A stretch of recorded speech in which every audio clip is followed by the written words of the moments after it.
So in yesterday's class, we discussed about what is method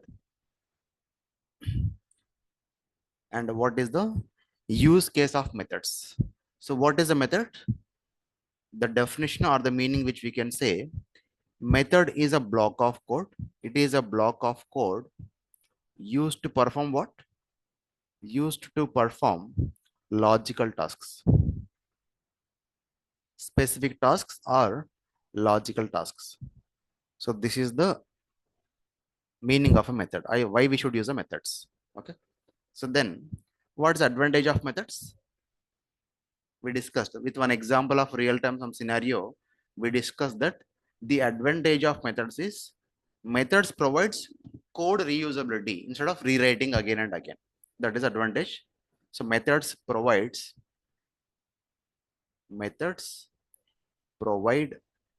an option to reuse the code or code reusability. Simplest way, code reusability. That's all. This is the biggest feature which comes with methods concept in Java programming language. So then, yeah, I request Parvati and also Viresh to respond so that I'll be confident that you are hearing me. So then followed by, we discussed about the method syntax. So when it comes to syntax of a method, we discussed access modifier, then return type, then programmer defined method name and parenthesis data type space variable 1 data type space variable 2. Like this we can have any number of parameters there and the method body with open and close curly braces. So this is method syntax. So in this we discussed about the various terms. So when it comes to the return type, what is allowed in place of return type? Any data type is allowed. Any data type is allowed. So here I'm saying primitive and non-primitive together. Then also along with this, it is also allowed to use void. If the method logic will give some value, if it is the return type is some value, then we should go for what type? Any of the data types. If return type is no value, so then we have to go for void type. That's one thing. And when it comes to certain terminology, like class syntax have a class header, then this method syntax has a method header. This entire thing we call it as a method header. But more importantly, the method name and the method parameters together is called as what? I said some term. If you remember, this is the method signature. Method signature. So, okay. So then followed by only these parameters, that is data type and variable names are called as, so this part only called as parameters or inputs or arguments. Parameters or arguments or input to methods. So this is the terminology which we discussed. Then followed by, we discussed the types of methods. Then we discussed with some examples. Then finally, I have given one practice question for you to do it. So out of that, I'll take one example. The requirement is, so I gave you to declare a method, but here I'm writing something. Write a Java program to print area of square. I'm taking a simple example so that I can build on the concept. Then how do we print area of a square? So for that, we have to define a class first. Then we have to find the logic of an area inside a method. Then we have to execute that method. Okay. That part we'll be discussing in today's class. To start with, so first we should have an idea about what is the area of a square. It's being a programmer, we should aware of some formulas, whether they give the hint or not in the requirements when it comes to pen paper test. Normally a company requirement, we can open a Google and we can see the formula. Based on that, we can write what are the parameters. But at least for our interview purpose, coding test purpose, we should be aware of some formulas. Yeah. The area of a square formula is, the area is side into side. Now out of this, what is input and what is the output of this program? If I am using some AR, then this side is a input here, correct? Then this AR area result is a return value of the method, or we can call it as output of the method. So now method name we can use area, class name we can use a square, and inside that define a method which takes one side as input and which returns area as output. Then this side can be what type? It can be int type or sometimes float type also. Then this out area can be, if it is integer, then here also integer. If it is a float, then here also it can be float as well. Yeah. But here, which supports both, can we store float value using int type? No. For example, if I am using int say I equals 3.14, is it correct or wrong? It's wrong. But if you use a float, some f1 equals 3.14, is it correct? Yes. Then if you use a float, some f2 equals some 10, is it correct? No, 10.0 I'm not giving. I'm going to give only 10. Is it correct? Sorry? Yes, it is correct. These two are correct. This is wrong. Yeah. By using float, we can store plain numbers also to perform various operations, is what I have discussed during data types concept. Yeah. So these two are correct. Now, if we take our input type is float, then can we use both float values and also integer values or not? But if we use integer, can we use float values? No. Then which one is preferred to support both? So that's why I prefer to take my input type as float. If input type as float, then product of two float values will become float or integer. Float again. So here, this is how we have to analyze any question. For finding the area of a square, the length of the side of the square can be plain number or decimal number also. Then which supports both? Float supports both. That's why you have to go for float type. With all this understanding, now let us go for our Java code for this. Yeah. So here I'm not preferring integer, even though it is correct. Here also I'm not preferring integer, even though it's correct. Yeah. So first have a class. What's the class syntax? Access modifier, lowercase letters, then class keyword, then class name square, then the class body. Inside this class, method. The method syntax, access modifier, public, then followed by return type. So now if you understood, it is float type. The area result is float. Then method name, area, then parenthesis. What's the input type?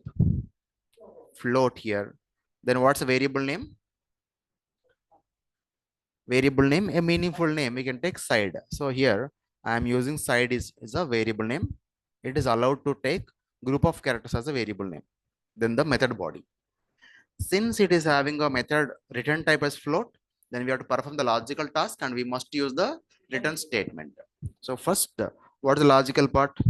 With some float variable AR equals, what's the logical part? Our variable is what? Side.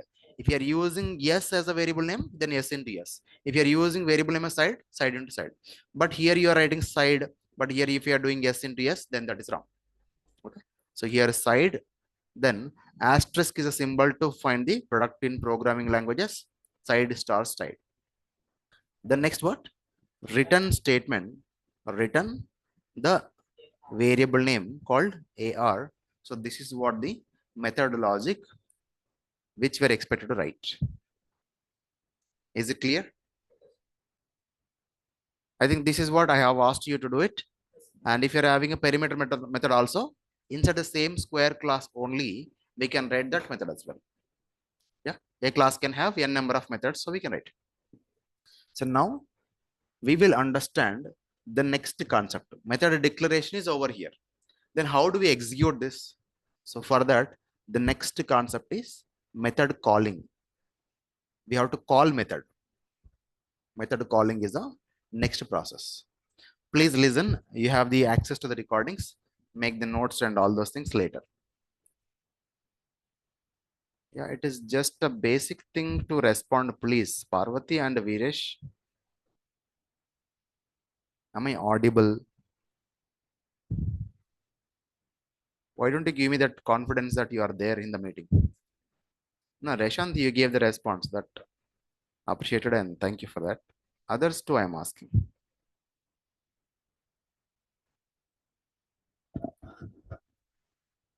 Okay. So then how do we execute this method? I want to see the area of the method. I will give some 10 as input to this method. Then it has to print the output as 100 because 10 into 10 is 100. So if we pass some input called as say 4, then 4 into 4, 16 should be the output. Then how do we get the output? So it has to be executed by JVM. So for that, so the next process is method calling. So in order to call a method, from where we should call the method? JVM executes which part of the code? Main method. So now we have to have some reference inside the main method. Correct or not? So first for that, main method alone cannot exist. Main method alone cannot exist. So therefore, we need to have a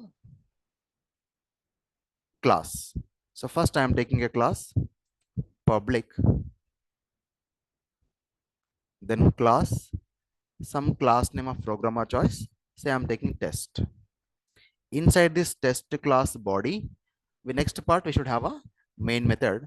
So public static void main, then parenthesis like a method signature only, string s capital, then square brackets space args, then close parenthesis, open and close curly braces.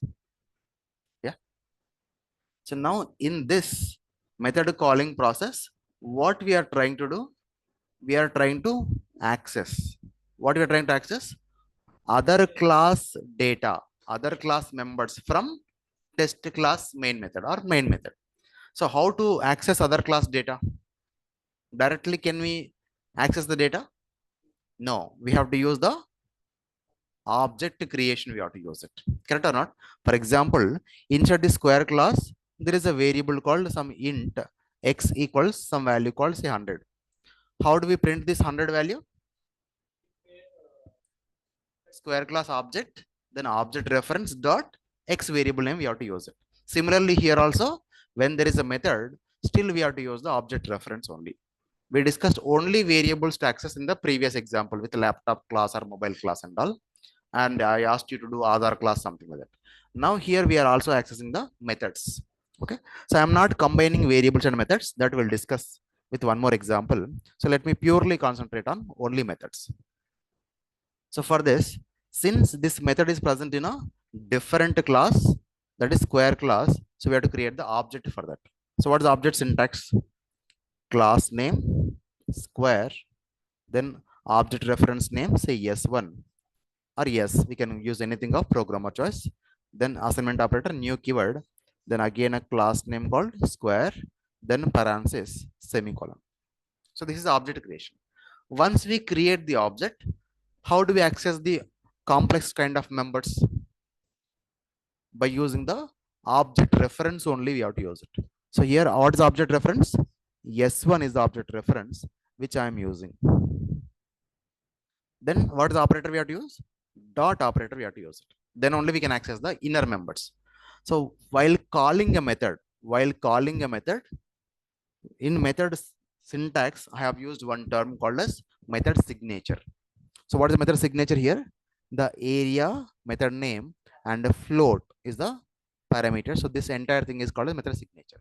So while calling a method signature, we have to use it. What is signature then? After dot, area is a method name, same. However, we are writing the same method name, then parenthesis. Now it is what is expecting? Some side. For side, some value we have to pass. What type of value? Float capacity. Float can store plain numbers. Float can store decimal numbers also. So here, for example, I am passing say 10. Semicolon. This part is called as a method calling. This is called as method calling. After creating object, by using object reference, using the object reference with dot operator, method signature, by passing the appropriate values is called as a method calling. But with this process, do we get any output? Do we have any print statement called system.out.println in our entire program? No, in this first file is not there. In the second file also it's not there. Correct? Then how do we get the result or see the output in a console when we execute this program? So for that, method is returning some value that has to be stored, that has to be catched and stored.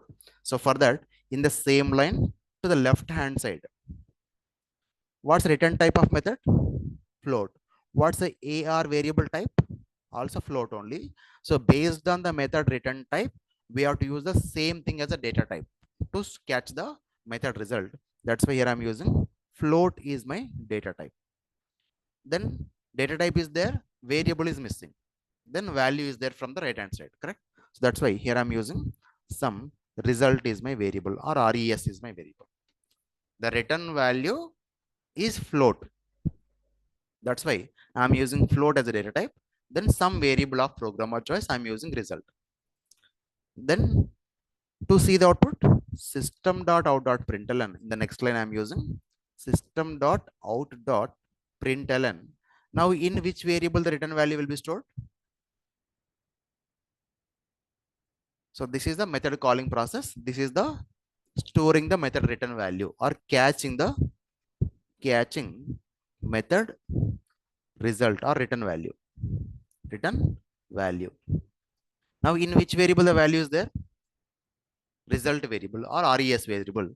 Now inside this print function, use that res variable so that we can see for 10 when we execute this program. So we are going to get output called as 10 into 10 will be multiplied. The output will be 100. But since it's a float, then 100.0 is the output we are going to get.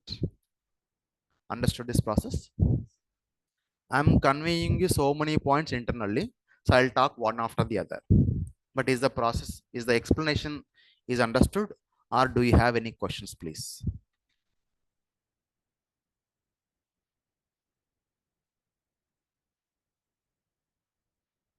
Okay, that's fine, Parvati. Yeah. So is it understood? Now the next most important part, we will discuss about what is JVM's execution flow. When this entire code is there, what is JVM's execution flow? So for that, we discussed previously from where JVM execution starts.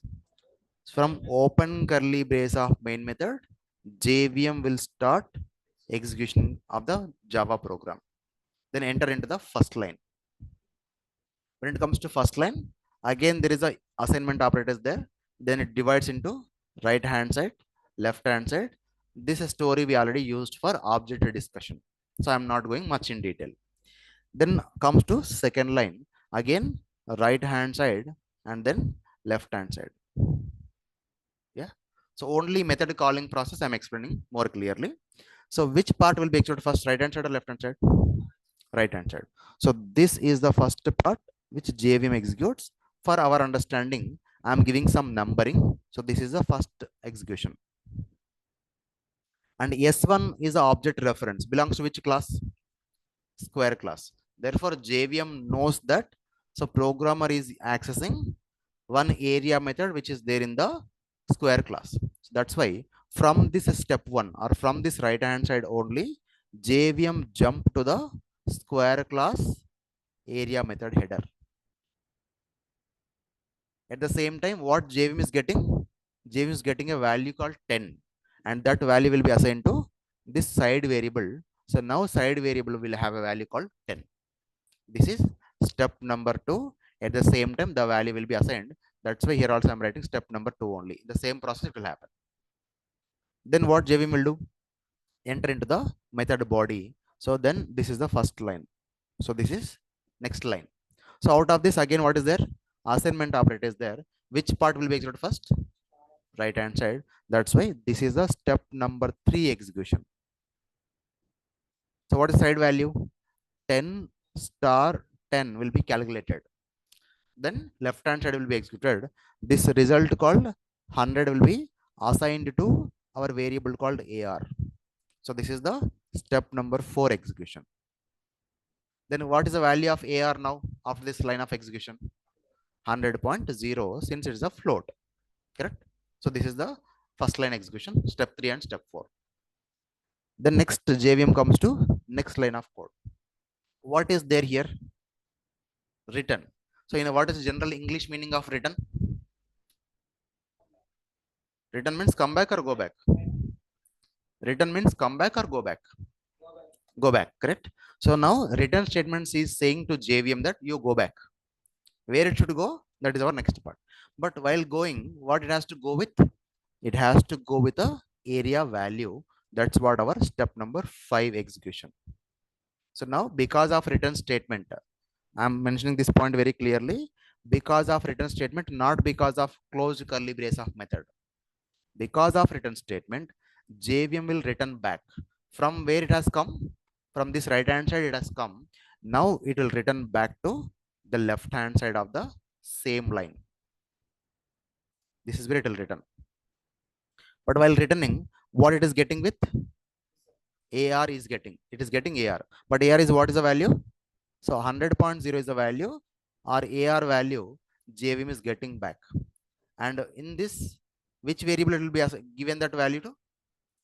To this result variable, the same value called 100.0 will be given. That is the step number 6 execution, this left hand side. Understood? Then after that, JVM executes the print statement. So this is step number 7. So because we are printing result is having what value? 100.0. That's the same thing we are going to get in the console or as output. Then after that, closed curly brace, then program execution will be stopped. Yeah. So this is the stopping point or ending point of the Java program execution. So this is how a Java program will be executed. Understood? Sure. Yeah. So again, when it comes to the some more internal concepts, again I'll discuss, but at this point of time, if you still have a questions, I'm happy to explain once again, but please give me response. Is it understood or anything to be repeated? Do we need to know the execution flow? Yes, we need to know the execution flow if you want to become a better programmer.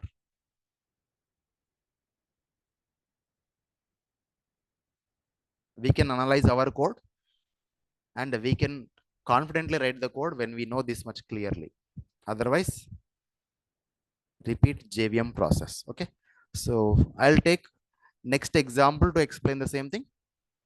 One more example will do it.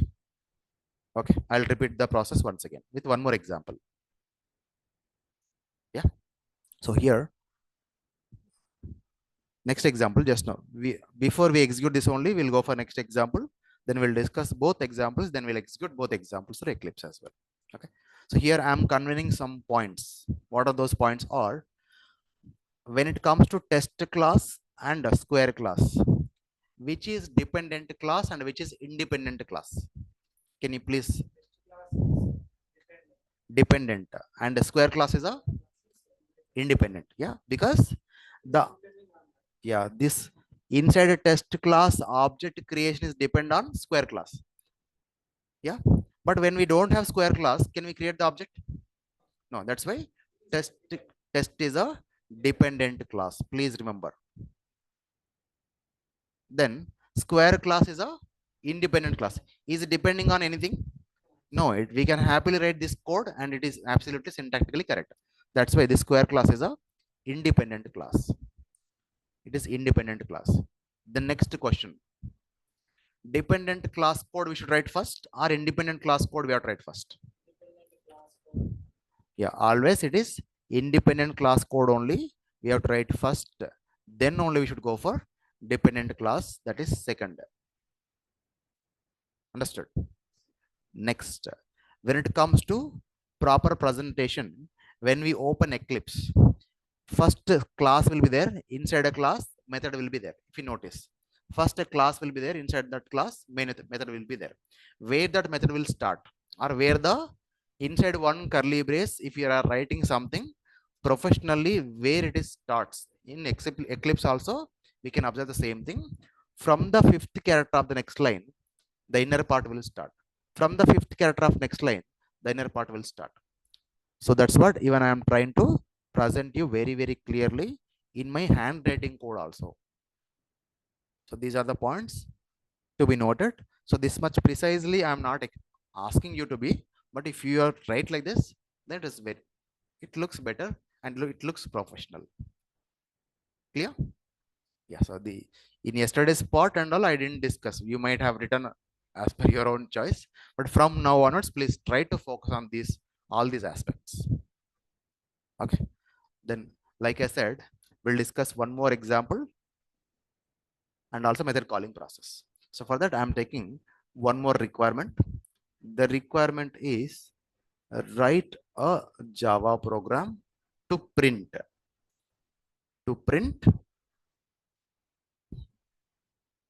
the average of three numbers. So this is the requirement which I'm taking. So for this, what we supposed to do? First, declare a class with method to perform the average logic. So first I'm taking class, say public class, a meaningful class name. I'm giving us number is a class name. Then the class body. Inside this class, define a method. What we have to print? Average of three numbers. Then to keep it simple, I'll take the integer values. Integer values. So first method syntax, access modifier, public, return type.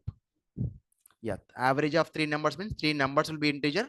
Their average also will be integer. So let me keep it simple by taking the integer.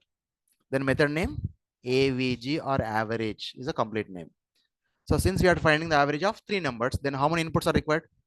Three numbers. Say int a comma int b comma int c, then close parenthesis, open curly brace, close curly brace. What is the average logic? If a, b, c are three numbers, then a plus b plus c by 3. Average of four numbers, a plus b plus c plus d by 4.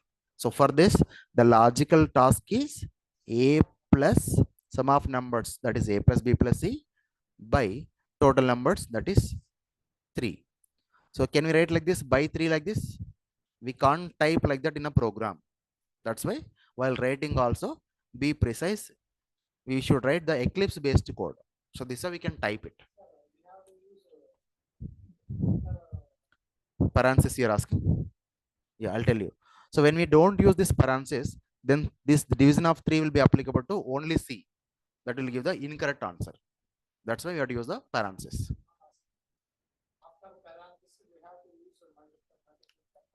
No, what is the average formula? Sum of numbers by or into.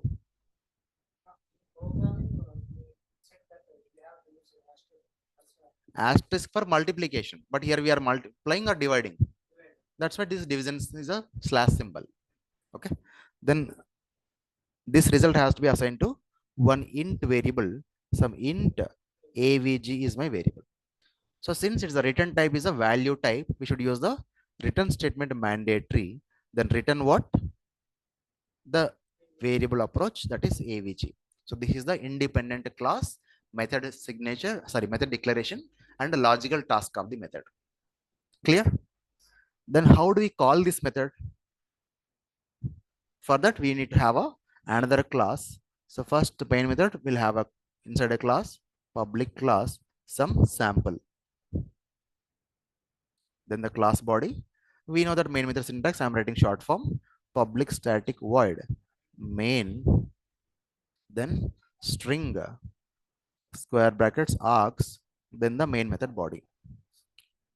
Now, how do we access other class data, other class members?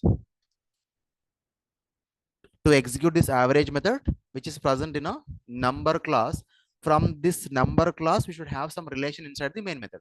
Then only JVM executed. How do we establish that relation? By creating the object. So to access the other class data, you have to create the object.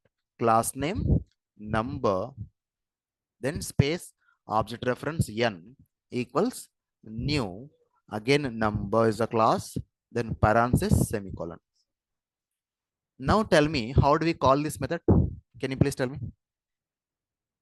How do we call this method? Method calling. How to call? Yeah. Tell me then. What should I write? Object reference n dot method signature. What's the signature? Method name average. Then method parenthesis. How many inputs? Three inputs. Say 10, comma 20, comma 30. Or so these A, B, C are int type. So I'm giving int values only. Correct? So this process is called as a method calling. Calling methods or method calling. Then with this method calling only do we get output? No, we have to catch the result. So method is giving some result, return value as a result. What type of return value? Int type of return value. That's why use int only to store the result. Some variable of programmer choice, I'm taking X. So this is nothing but what? Catching method return value. We have to catch it, then only we can print it. Normally calling is enough, but calling will execute the method body, but we don't see the output because no print statement.